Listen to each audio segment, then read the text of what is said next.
একটা তুই একা খা, একটা আমি বাবা খাই। ফুল ফুটেছে গাছে আর কত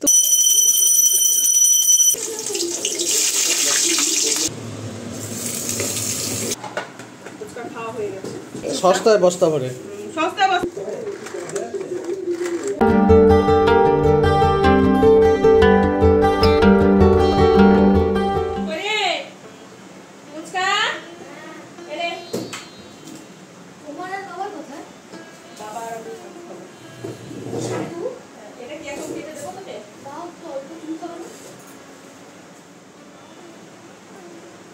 তোমারটা বেড়ে রাখবো।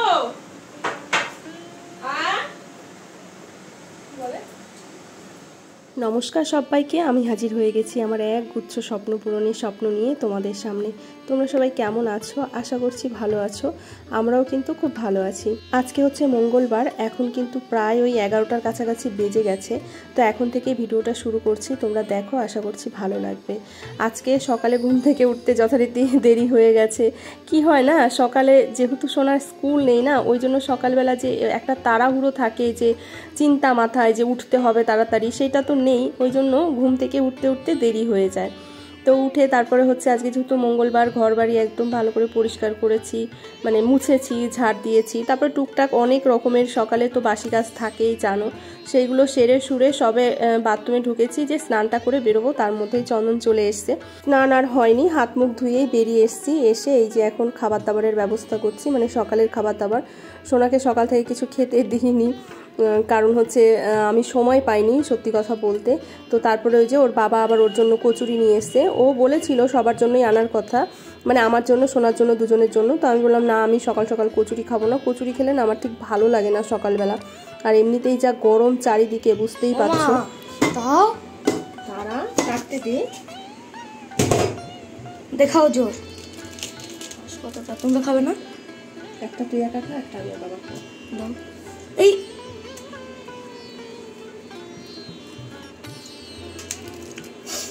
কোনটা আমি খাবো?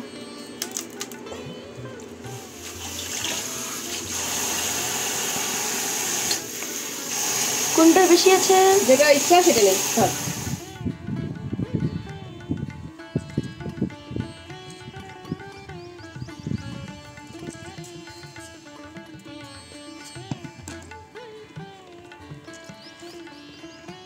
যাই হোক, খাওয়া দাওয়া করে তারপরে কিন্তু স্নান করে নিয়েছি। অনেকটা পরেই স্নানটা হয়েছে, আসলে ভিডিও এডিটের কাজ কিছুটা বাকি ছিল, সেগুলো সেরে সুরে তারপরে কিন্তু স্নানে ঢুকেছি।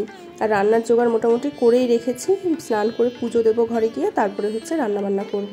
আর ওই যে বললাম যে কচুরির কথা, তো আমার না ইদানিং দেখছি ওই আটা ময়দার এসব জিনিস খেলে না ঠিক ভালো লাগছে না, মুখটা কেমন টক হয়ে যাচ্ছে, আমার মনে হয় অম্বল হচ্ছে ভেতর থেকে। তবে এমনিতেও যেহেতু আমি আটা ময়দার জিনিসটা পছন্দ করি না, সেই জন্য হচ্ছে ওকে আনতে বারণ করেছিলাম কচুরি। তো সোনার জন্যই শুধু 5টা কচুরি নিয়ে এসেছিলো, সোনা খেলো। আর ওর বাবা বললো যে তাহলে আমাকে একটু ছাতু মুড়ি দাও, আমারও ভাল লাগে না এসব কচুরি মচুরি খেতে। আসলে গরমটা এত পড়েছে না, দেখবে একটু হালকা পাতলা খাবার খেলেই ভালো লাগে। দেখো কত ফুল ফুটেছে গাছে আর কত কুঁড়ি ভর্তি হয়ে রয়েছে, বেশ ভালো হয়েছে। গাছগুলো না শুকিয়ে গেছে জানো তো, দুদিন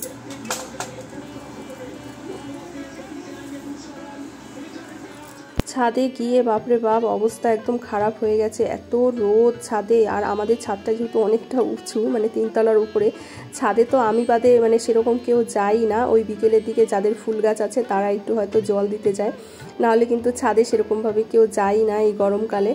তো যাই হোক, জামা কাপড় মেলে দিয়ে গাছে দেখলাম আজকে অনেকগুলো ফুল ফুটেছে। গাছগুলো যদিও একদম নেতিয়ে গেছে, আসলে আবার দুদিন ধরে না ঠিকঠাক জল দেওয়া হচ্ছে না, যেহেতু 2-3 দিন ধরে বৃষ্টি হচ্ছে না। আর আমিও না বিকেলবেলা করে আমার আর খেয়াল থাকে না যে জল দিতে যাব গাছে।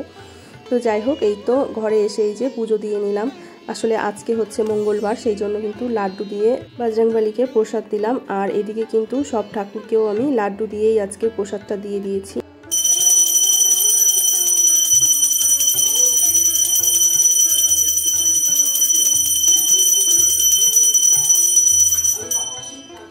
জানো তো, আমরা যতই বাজার থেকে মানে ফুল কিনে আনি না কেন, এই যে গাছে যদি 2টো ফুলও ফোটে না, সেই ফুল দিয়ে পুজো দিতে যে একটা মনের মধ্যে শান্তি পাওয়া যায়, বাজারের কেনা অনেক অনেক ফুল দিয়েও কিন্তু সেই রকম শান্তি পাওয়া যায় না।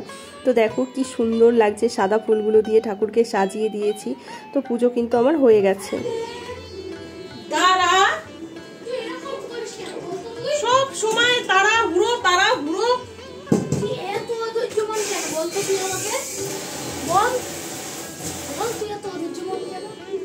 চলে এসেছি রান্নাঘরে। এখন কিন্তু খুব তাড়াহুড়ো করে রান্নাটা করতে হবে, কারণ অনেক বেলা হয়ে গেছে, প্রায় 2টো বাজতে যায়। আসলে আমি না ভিডিও এডিট করতে করতে খেয়ালই করিনি যে মানে অনেকটা বেলা হয়ে গেছে। তো যাই হোক, এখন কিন্তু ঝটপট রান্না করে নিতে হবে। আর আজকে রান্না হবে নিরামিষ, আর এই নিরামিষের দিন হলে না আমার রান্না করতে দেখেছি আমি কেন জানি দেরি হয়ে যায়। আসলে ভাবতে ভাবতেই সময় অনেকটা পরিমাণে কেটে যায় যে কি রান্না করব আজকে। নিরামিষ না আমি ঠিক খেতেও পছন্দ করি না, আর কি রান্না করব, ভালো লাগবে কি লাগবে না, সেই জন্য অনেকটা সময় ভাবনা চিন্তা করি। তো তারপরে ফাইনাল ডিসিশনে আসলাম যে সোনা পনির খাবি তুই? তো বললো ঠিক আছে। তো সোনা আবার দৌড়ে গিয়ে দোকান থেকে পনির নিয়ে আসলো। তো এখন বানাবো হচ্ছে পনিরের তরকারি আলু পটল দিয়ে। আর দেখা যাক কি করি। এখন এইটা তো আপাতত রান্না বসাই।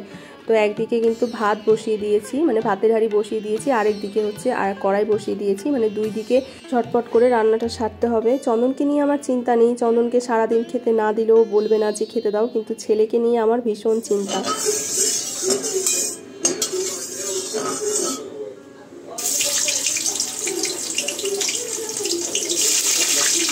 আমি দেখেছি আমার ছেলেটা না ঠিক পুরো আমার মতো হয়েছে, জানো, ওর বাবার মতো হয়নি। ওর বাবা যেমন কষ্ট সহ্য করতে পারে, খিদে সহ্য করতে পারে, মানে অনেকটা আলাদা টাইপের ওর বাবা। তারপর হচ্ছে মানে ধীর স্থির ধৈর্য অনেক কিছু আছে, তবে আমার ছেলেটা পুরো ডিটো আমার মতো হয়েছে। মানে আমি যেমন খিদে একদম সহ্য করতে পারি না, মানে সব সেম সেম আমার মতো হয়েছে। আমি যেরকম আমিষ খাবারগুলো খেতে ভালোবাসি এইরকমই। তো যাই হোক, দেখো কথা বলতে বলতে কিন্তু অনেকগুলো কাজ এগিয়ে নিয়েছি। তো এখানে এই যে পনিরটা ভেজে নিলাম। আর আজকে না পনিরের সাইজগুলো অনেক বড় বড় করে কেটেছি। আসলে আজকে হচ্ছে যে আমুলের মানে পিস পিস করা যে পনিরটা থাকে সেটা কিন্তু সোনা আনেনি। মানে ও কতটা মারাত্মক চালাক ভাবো। ওকে বলেছি সোনা পনির নিয়ে আসবি, 100 টাকা দিয়েছি। তো ও কি করেছে, ওই আমুলের পনিরটার দাম বোধহয় 93 টাকা বা 94 এরকম হয়তো বা দাম। আর এই যে যেটা রেড কাউ সেটার দাম বোধহয় 90 টাকা।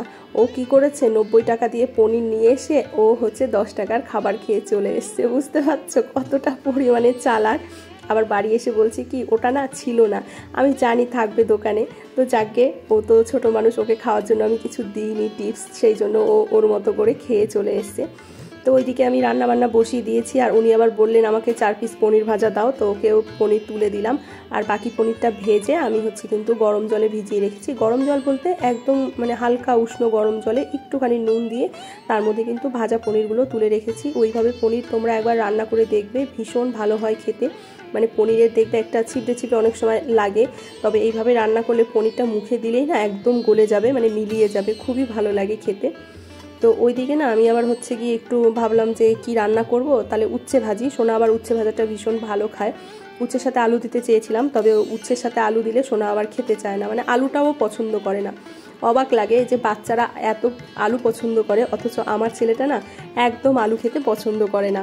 যদি আলু সেদ্ধ ওই শুকনো লঙ্কা পেঁয়াজ ভাজা দিয়ে মাখি তবে খায়, আর যদি মচমচে করে একদম মানে গোল গোল করে ভেজে দিই তবেই খায়। নাহলে কিন্তু তরকারির আলু অতটা খেতে চায় না। আর এমনি মানে উচ্ছে আলু ভাজা বা ভেন্ডি আলু ভাজা, মানে আলুটাও পছন্দ না আর কি, এরকম একটা ব্যাপার। তো ওই দেখো আমার কিন্তু সমস্ত মশলা কষিয়ে আলু পটল ভেজে তারপরে কিন্তু সেগুলো দিয়ে জল দিয়ে দিলাম পরিমাণ মতো। জল বলতে ওই যে ভিজিয়ে রেখেছিলাম না যে পনিরটা, যেই জলের মধ্যে, সেই জলটাই কিন্তু দিয়ে দিলাম। মোটামুটি রান্না আর কি শেষের পথে। তো এখানে ঝোলটা ফুটলেই হয়ে যাবে, উচ্ছেটাও ভাজা হলেই হয়ে যাবে। এখানে তো পটল ভাজা হয়ে গেছে, বাসনপত্র মোটামুটি ধোয়া হয়ে গেছে, শুধু লেবুটা এখন কাটবো। মানে এই দুটো কড়াই আর কি মাজতে হবে রান্নার পরে। যাই হোক, আর বাইরের দেখো ওয়েদার, একবার মেঘলা হচ্ছে একবার রোদ উঠছে, মনে হয় খুব মানে পুরো দমে ঝড় বৃষ্টি হবে। আমি এদিকে এই যে পাট শাকটা আর ওই এঁচোড়টা কেটে রাখবো কালকে রান্নার জন্য, কারণ এঁচোড়টা না হলে শুকিয়ে যাবে, পাট শাকগুলোও শুকিয়ে যাবে বেছে না রাখলে। বেছে ধুয়ে পরিষ্কার করে রাখলে তাহলে মানে নষ্ট হওয়ার চান্সটা কম থাকবে। তো এখন এই দুটো হতে হতে আর কি যতটা পারা যায় বাঁচবো আর কি। না উঠে আসো, ফুচকা খাওয়া হয়ে গেছে। তুমি এত ঘুমাতে পারো, আমি সেটাই ভাবি খালি। আর তোমার ঘুম দেখে আমার শরীর জ্বলে পড়ে যায়, আমার ঘুম আসে না। রান্নাবান্না হয়ে গেছে অনেকক্ষণ আগে, সোনা খেয়ে দিয়ে খেলতে চলে গেছে। আর আমি না খাইনি কেন বলো তো, ভাবলাম যে ও যখন ঘুমাচ্ছে ওকে ডেকেছি অনেকবার করে, ওঠেনি, তো ভাবলাম যে থাক আমি ততক্ষণে হচ্ছে পাট শাকটা পুরো বেছে নিই। রান্না করতে করতে না ওইভাবে তো আর বাছা যায় না, তো রান্নাবান্না শেষ করে রান্নাঘর পরিষ্কার করে গুছিয়ে পাট শাকটা বাছছিলাম। এঁচোড়টা কাটতে চেয়েছিলাম, তবে এঁচোড়টা আর কাটা হয়নি। তো এখন এই যে দুইজনে মিলে খাওয়া দাওয়া করে নেবো। আর সোনা তো খেলতে চলে গেছে, ওর বাবা তো কিছুই জানে না, আমাকে উঠে জিজ্ঞাসা করছে সোনা কই, ও খাবে না? আমি বলছি ও খেয়ে চলে গেছে। আর আজকে একটা লেটেস্ট ঘটনা ঘটেছে, কি বলো তো, ওকে আমি ডেকেছি, কি গো ওঠো না, 5টা বেজে গেছে। ও ধরপড় করে উঠেছে, উঠে বলছে কি তুমি আমায় ডাকলে না, আমি ডিউটি যাব। আমি বলছি এখন বিকেল 5টা বাজে, এখন সকাল 5টা বাজে না। ও যেহেতু মানে ভোরে ডিউটি যায়, ও ভেবেছে মানে ঘুমের মধ্যে অনেক সময় হয় দেখবে মানুষের যে ঘুমের মধ্যে মানে ঘুম থেকে উঠে মনে হয় এখন সকাল না বিকেল, মানে ঠাউর করতে একটু সময় লাগে। আমি তো হাসতে হাসতে বাঁচি না, তারপরে গিয়ে ধাতস্থ হয়েছে একটু। মা কত টাকা! পড়া বাদ দিয়ে নাটক শুরু করেছিস না? এগুলো সব তোর পেছনে যাবে, ঠিক আছে? আমার পিছনে তো একটু জায়গায় আছে, মেরে ফাটিয়ে ফেলবো। এগুলো সব তোর মাইনের পয়সা ভাগ ভাগ করে রাখবো এখন, তারপরে দিতে হবে। আমাকে পড়ানো ছেড়ে দাও। পড়ানো ছেড়ে দেবো? তাই জন্য বলি বাবা একটু ভালো করে পড়। এই যে কর করে টাকাগুলো স্যারকে দিতে হয়, কতগুলো করে টাকা, একটু যদি ভালো করে পড়াশোনা না করিস তাহলে বল হয়। তো দেখো বন্ধুরা, কালকে যে এঁচোড়টা এনেছিলাম, মানে লোকটা এমন ঠকিয়েছে। বাইরেটা দেখো, আমি টিপে দেখেছি যে বাইরেটা ভালো, ভেতরটা হাত দিলে না, টিপলে না পুরো একদম মানে কি বলবো গর্ত হয়ে যাচ্ছে, এত বাজে। সস্তায় বস্তা ভরে দেখলে তো আমাকে কিভাবে কথা শুনিয়ে দিল, বলে সস্তার জিনিস আরও নাও। আসলে ও না ভীষণ বারণ করেছিল বারবার করে যে নিও না, এটা ভালো হবে না, ভালো হবে না। আমি বললাম ঠিক আছে, অন্য জায়গায় দাম করেছে, অন্য জায়গায় আবার 10 টাকা করে বেশি। তো ওখান থেকে আনলাম। ওমা বাড়ি এসে সত্যি সত্যি কথাই সস্তার জিনিস না মানে ওরকমই হয়।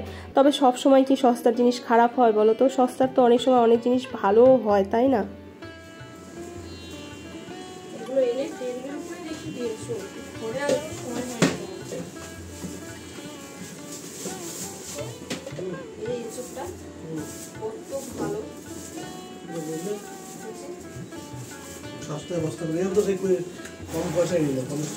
তো বাড়িতে চলে এসেছি আবার এঁচোড় নিয়ে। আর আজকে এখন যে এঁচোড়টা এনেছি দেখো কত ভালো, গোটা এঁচোড়ই কিনেছিলাম আজকে। গোটা এঁচোড়টা আমি হচ্ছে শুধু ওপরের খোসাটা ছাড়িয়ে নিয়ে চলে এসেছি।